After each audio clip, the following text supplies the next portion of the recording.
Здравейте! Аз съм Валентин Ганев. В момента крача по Вия Диагоналис. Пътя, който преди хилядолетия е свързвал Рим с Константинопол. Както виждате, древният път е доста тревясал. Само това малко парче от него останало. Производството на вино в България преди години приличаше на това парче от пътя. Славни традиции, липса на поддръжка и най-вече липса на посока.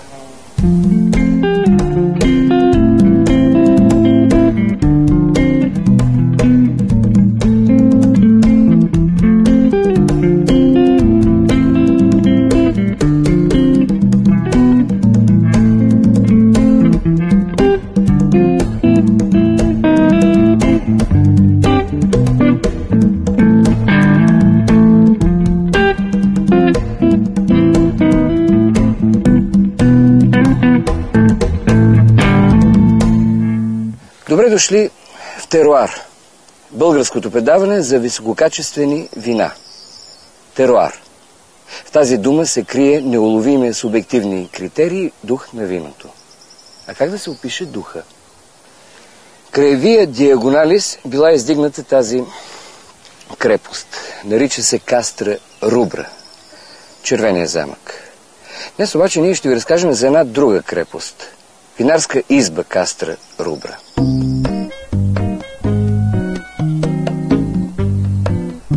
Amongst all Bulgarian wine cellars, you chose to consult Castra Rubra. Why?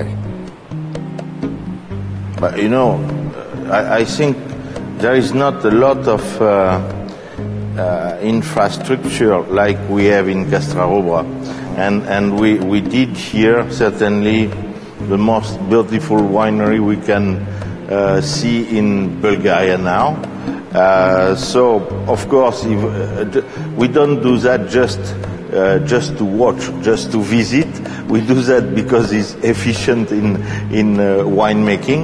Yeah. And I think we are doing among the best wine in Bulgaria, and certainly the best wine in Bulgaria now. What it's like to be one of the best wine specialists in the world?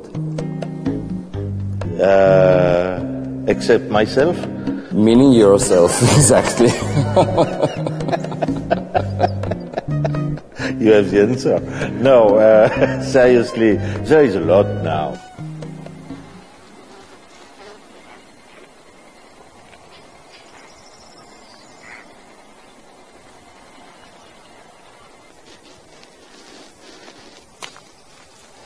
Да се избере място за лоза е въпрос на знания, измервания, усет. Можете ли да си представите, че той пущинак пълен с... Какво е това? Кремък? Кремъци. С кремъци ще се превърне в лоза. Колко труд е нужен за това? Докато намериш правилното място, правилния район, правилния сорт, да го подбереш, да го подготвиш и да го засадиш. Това е период 3-4 години. Защото самото лоза е инвестиция, която се прави в рамките на 30-40 години.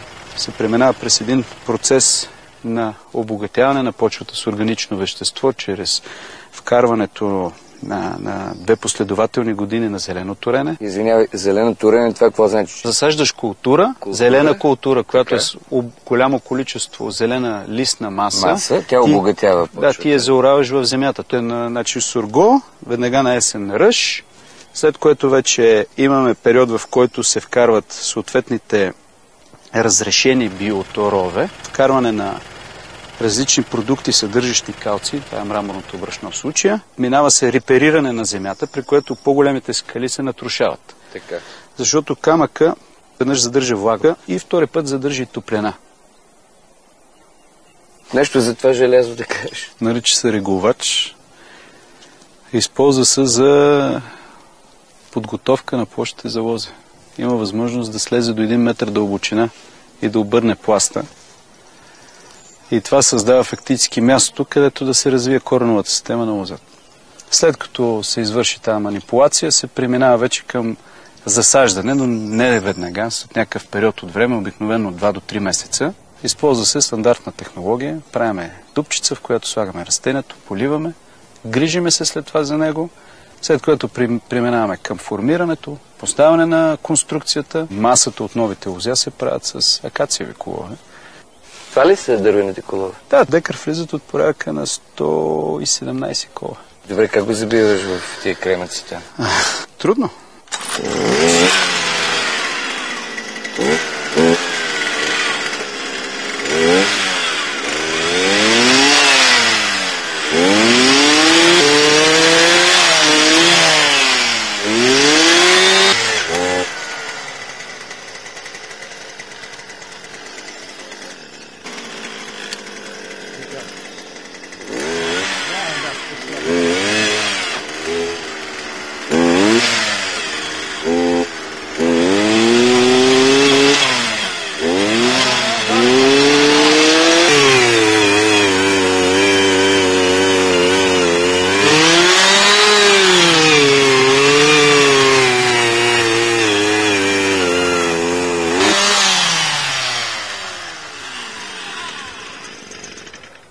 И така? Той е 17 на декар. Да. По 1400 декара. Да. Ако можете го сметнете.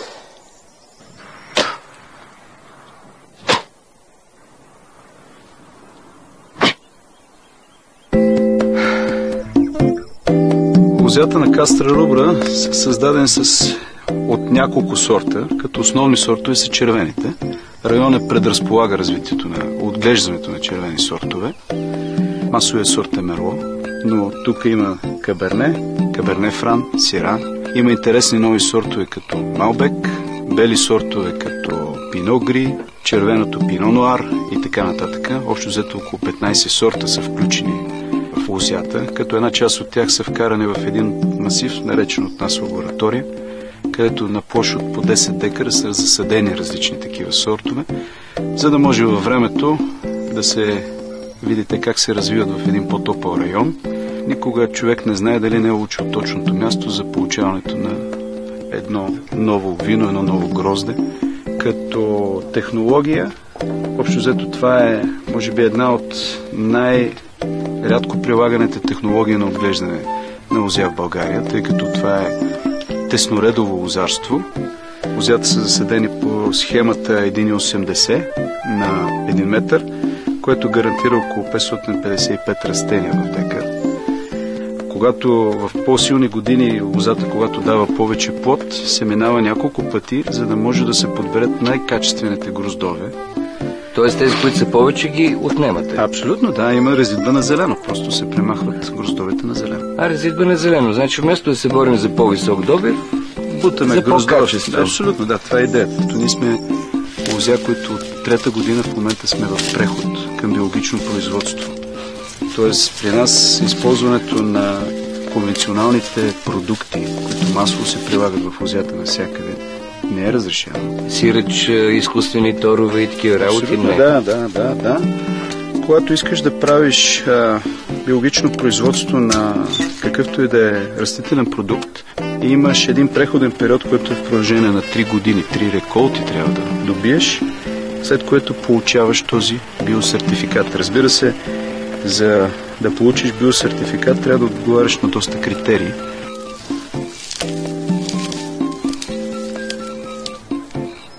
Пак няма обхват.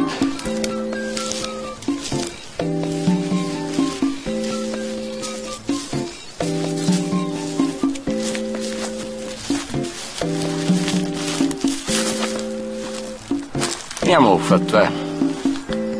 Избата Кастра Рубра е изградена в село Коларово, Харманийско. В това село, представете си, живеят 12 души. Но по време на кампания нещата се променят.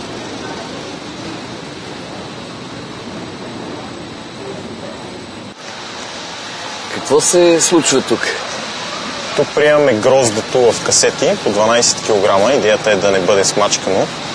Сортира се на 2 етапа цяло грозде и зърно по зърно. Идеята е да се отстранят всички зелени зърна и стафидирали зърна. Махат се листа и чепки. Целта е на края на лентата в количката, с която предвижваме гроздето, да паднат само еднакви по размер, добре озрели цели гроздови зърна.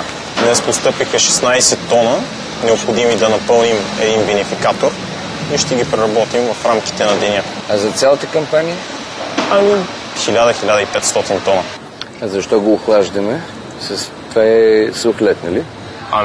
За да не започне ферментация при контакта, тъй като естествено върху ципата на гроздето има дрожди, които провеждат ферментацията.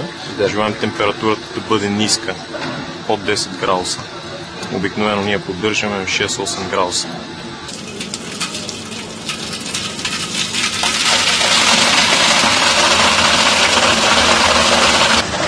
След като сме сортирали гроздето днес, това е маврут, и караме до спусъка и по гравитация гроздето ще попадне в ферментаторите. След като преодолеем покрива на ферментационно отделение, гроздето попада в съдове за ферментация, 15 кубикови неръждаеми съдове, и там ще ферментира. Колко време? Процесът при нас се състои от 3 части.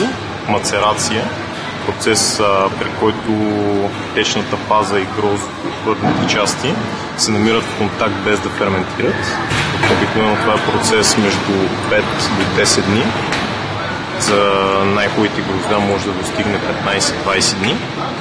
Ферментация 6-7 дни и след това на база органолептична оценка и анализи в лабораторията, постферментативно настойване, т.е. контакт между течната фаза, вече вино и твърди части, при което се екстрахират вещества, отговорни за вкуса на виното.